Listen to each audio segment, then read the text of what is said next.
I'm Tony Lombardi with a Russell Street recap brought to you by Be More Around Town. Be More Around Town is on their 10th season of Ravens tailgating, and no one does it better. Their all-inclusive tailgates feature an open bar stocked with beer, wine, and liquor. Be More also dishes out fresh smoked barbecue and mouth-watering shucked oysters. Want the VIP treatment? VIP season pass members can skip the check-in line, have their own private bar and restrooms, and the ability to purchase parking. Plus, the season pass saves you over $100. Go to BeMoreAroundTown.com to sign up today. Only 50 VIP season passes remain, so be sure to check in soon. Former Ravens offensive coordinator Cam Cameron is not remembered fondly here in Baltimore. Some believe that he was a detriment to Joe Flacco's development, and others believed his play calling made little sense because it did not match up with the team's strengths.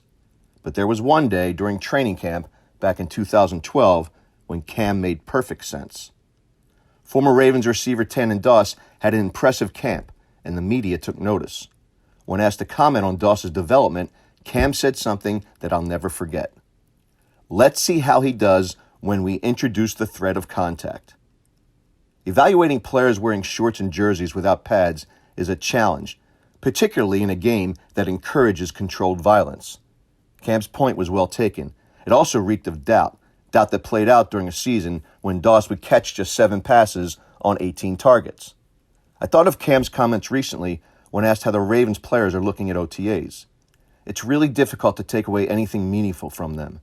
How can you assess an offensive lineman's play when there's limited contact?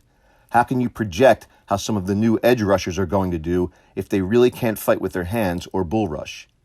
How can we draw conclusions on the improved secondary if they know and everyone knows that Lamar Jackson will not take off running during practice?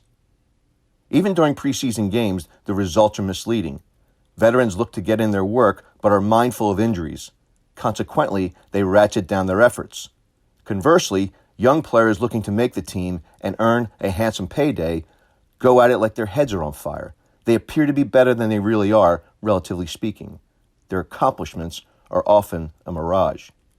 And that's why in the end, trimming a roster down to 53 is a daunting task. Some guys who look like diamonds in the rough get cut. Others who might not have shown up well from an amateur's perspective make the team.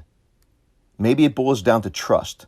Who can the coaches trust to understand and carry out their assignments the best? A splash play or two in the preseason doesn't mitigate blown assignments that trigger bigger breakdowns on the field. And to those watching, even the well-connected media can't always believe what they think they see. To borrow from Cam, let's just see how they do when we introduce the threat of the regular season.